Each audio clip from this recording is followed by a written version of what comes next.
Mike McGarry from the Press of Atlantic City was in Philly yesterday for the Sixers and the Hawks, and we saw 23 pointers by the Hawks. We saw 19 turnovers by the Sixers. Is it as simple as, hey, they're not going to make 23s again, or are the Hawks here to stay? Let's ask Mike McGarry from the Press of Atlantic City, who, of course, wrote about it at pressofac.com, and he joins me now on the Boardwalk Honda Hotline, Mike. And obviously, 23s from Atlanta, an excellent effort there. The Sixers look very sloppy. They came out very sluggish. So, is Atlanta right now, in your opinion, does Atlanta have the upper hand here, or is this, they got game one? Well, I think what the Atlanta win does is ensure it's going to be a long series. I think we're headed for 6 or 7 games right now. You don't want to overreact to game one, but certainly all the pressure in the world is on the Philadelphia 76ers for game two, while Atlanta is, kind of playing with house money right now. So give us some insight from where you were sitting yesterday on what you saw in terms of how the Sixers were trying to defend Trae Young. Did they find a formula at any point, or are they still searching for what to do? Well, I think they're still searching to a degree. I thought yesterday that Doc Rivers had a shaky game. I think it was apparent early on in the game, and I'm talking immediately, 3-4 minutes in, that Danny Green could just not stay in front of Trae Young. And, Trae Young goes on to get 25 points in the first half, and Danny Green doesn't score in the first half. Not only does he not score in the first half, he also doesn't even take a shot. So Trae Young completely dominates that matchup. And, I thought that, I've listened to Doc Rivers on the Sixers fans, Sixers players tell me what a great defensive player Matisse Thybulle is. And I know NBA coaches are wedded to their substitutions, but Doc has referred to Matisse Thybulle as his defensive stopper off the bench, instant defense. Well, if there was ever a situation to go get Thybulle earlier in that game and put him on Young in the first quarter before the lead got to 25 points, that was the situation. I thought in the second half, Thybulle guarded him some, and the Sixers went to double teaming Trae Young. They aggressively, went after him on the pick and rolls. They ran guys at him to get the ball out of his hands. However, they're not going to be able to come out in game two tomorrow and just do that for 48 minutes because the Hawks will rip that up and get a lot of open looks, which they did in the second half anyway, although the Sixers' length did borrow the Young and create some turnovers. So I think the Sixers today better be figuring out a way to slow down Trae Young. There's no question. Now, the question, I guess, you got to figure out what to do with him. So is it better to say, look, he's not a great three-point shooter percentage-wise. He only shoots about 34%. Do you just say, you go ahead and shoot from out there? We're okay with that. Or do you continue to try to get the ball out of his hands and make the other Hawks beat you?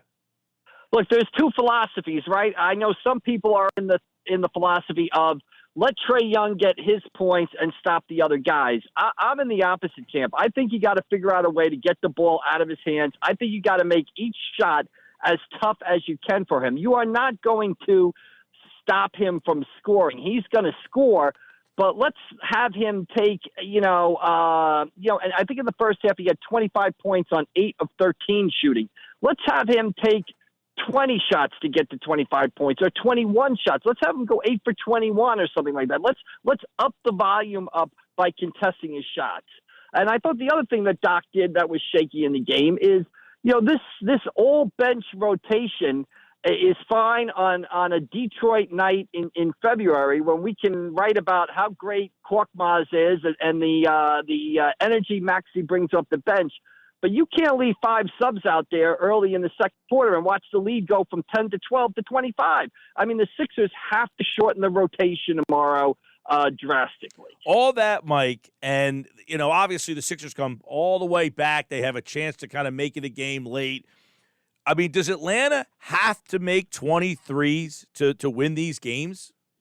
Well, I'll put 2 things about that, and I'll put it on the flip side for you. If I'm Atlanta, I'm saying to myself, Joel Embiid scored a career high, playoff high, 39 points. And the Sixers shot 55% from the floor. And we still won. So Embiid got 40, okay, and the Sixers made 55% of the shots. If I had told you that for game one that was going to happen, most people probably would have said Sixers by double digits.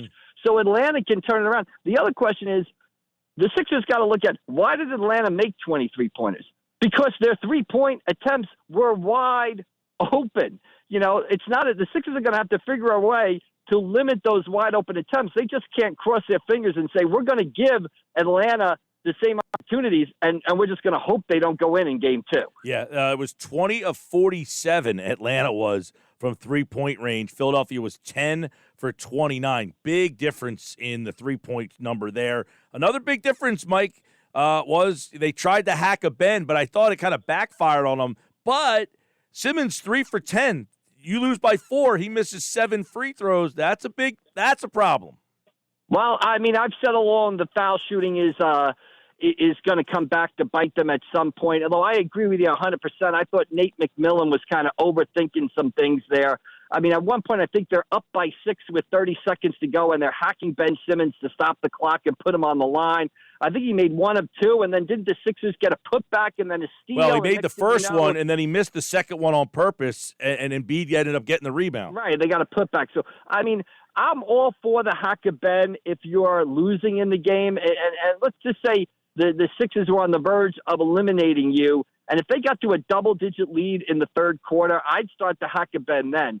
But when you're winning the game by 6 with 30 seconds to go, or even the Wizards in Game 5, they were up 4 in the first half when they started hacking. As long as I'm winning, I'm not employing the hack a Ben strategy. So if I'm losing, fine. But I thought the Atlanta Hawks really overthought things there in the closing seconds by putting Simmons on the line in those situations. Yeah, I mean, the disappointing thing for me, Mike, is the Sixers, what did Doc Rivers say? We want to be the number one defensive team, and they've essentially been one of the best defensive teams in the league. You give up 128 points, you score 124, a playoff game, you got to win that game. Their defense was a big problem, and you just wonder because if this is going to be a problem for them in this series, is this just a matchup problem? Because I thought they really exploited him in the pick and roll on defense in that game. I thought the Hawks took advantage of Embiid a lot in early, especially the first 3 quarters. Yeah, especially early in the first half. They scored on practically the same pick and roll play almost the entire first half. And Doc sort of did not blame Danny Green for that. He blamed the overall team coverages. Obviously, in the second half, they went more to that situation where they really just sort of blitzed Trae Young or double-teamed him off that pick-and-roll play, ran a guy out and made him get the ball out of his hands. That strategy worked somewhat in the second half. I don't think you're going to be able to do that against an NBA team for 48 minutes. I also thought in the second half, the Hawks are up 25 points. They were up 19 in the fourth quarter. I think when a basketball team gets a big lead like that, they almost stop playing and start looking at the clock and wishing the seconds sort of tick off the clock. And I thought the Hawks fell prey to that too. So I give the Sixers all the credit in the world for coming back. But I don't say, just because the Sixers rallied in that fourth quarter, boy, the game's going to start like game one ended. Well, Mike, you've been around this Sixers team for most of this year. You know how important Danny Green has been to them. He's hit some big shots. Now, he had some big – if he would have hit that 1-3, he was wide open. If he would have hit that 3 off that steal, I think it would have either made it a 1-point game or tied it up. But you know how important he's been to this team. So can the Sixers say, look, you're important, but we can't play you as much in this series? I mean, do they need him to win this series and just have to figure out a different way to use him? Probably they got to figure out a different way to use him. They've got to figure out a way to slow down Trae Young, and do you agree that he's an important part of them being the way that what he gives them?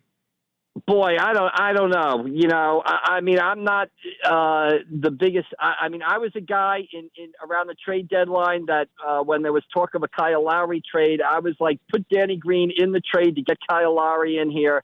And exactly because I thought when it got to the playoffs that what Danny Green does well, shoot 3-pointers, and he's solid defensively, but I don't think he's great defensively. I think his value goes down in the playoffs as opposed to what it was in the regular season. So, I think they've got to figure out a way. He obviously could not bother Trae Young. I think, I would have made the switch for Tybalt for Danny Green early in that game, and I would suspect that you'd have to see more of that in game two, basically. All right, Mike McGarry from the Press of Atlantic City, game two. So if Doc Rivers is watching that right now, that game back again, what is the first adjustment he shows on Tuesday night?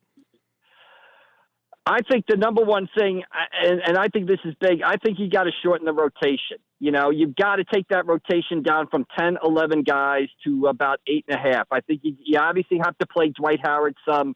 I think you've got to play George Hill. You've got to have Thibault, and that other half a guy is some sort of combination of Tyrese Maxey or Korkmaz, depending if you need energy or outside shooting. But you cannot play the 5 substitutes and watch, Atlanta do a number on them again like they did in game one.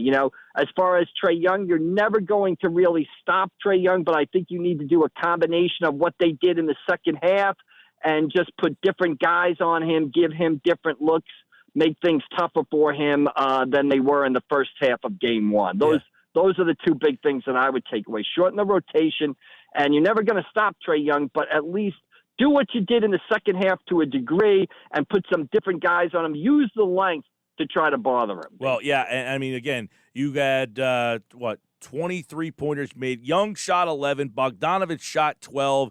Hill, they didn't even have DeAndre Hunter, by the way, who's one of their better three-point shooters. So he might be back at some point in this series. You'll have another three-pointer to contend with. But the fact that they launched up 47 and hit 20, I find it hard to believe they're going to be able to keep that up. If they can't keep that up, does that mean Philadelphia wins this series?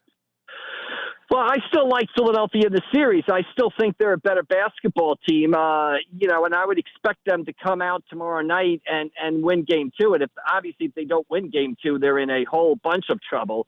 I still think Philadelphia is a better team. I think if Philadelphia, plays with more energy, makes a few changes that we made, we suggest with the rotation and the defense, and also just takes care of the basketball better. Doesn't commit the turnovers early in the first half. It was kind of a perfect storm there in that first quarter. Sloppy ball handling combined with bad defense, and you're down double digits. So, they got things on the board that are correctable, and I would expect Doc to make the adjustments and the Sixers to come out with more energy and more focus in game two. If they don't, then we're having a completely different conversation on Wednesday afternoon than we are now. Yeah, Mike McGarry from the Press of Atlantic City. He'll be covering Game 2. He'll be back here on Wednesday. If the Sixers are down 0-2 at home, woo-hoo, the hot takes will be out. We've already got some. If the Sixers were to lose this series, Mike, do they have some very looking in the mirror moments to make in this offseason? Do you say, look, first year with Doc, we went from the 6 seed to the 1. Let's bring this crew back. Or do they have a lot of tough choices to make? I think if they were to lose a series, and I don't want to, overreact to game one, but let's play out the worst case scenario. Having said, I still think the Sixers win this series, though I think it goes 6, maybe 7 games now. If the Sixers were to lose again in the semifinal round, then I think you have to take a look at the entire roster, and obviously where you're looking. You're not trading Embiid. You're obviously looking at, Ben Simmons, especially if he just continues to, we're getting the ultimate Ben Simmons experience here, aren't we? We're getting the defense. We're getting the eye-opening moves. We're getting the aggressive drives to the basket sometimes, and then we're getting 8 for 30 from the foul line, and John Collins basically sitting in the lane while Ben Simmons dribbles above the three-point line, and John Collins is guarding him not within 7 feet of him. So we're getting ultimate Ben Simmons experience in the playoffs.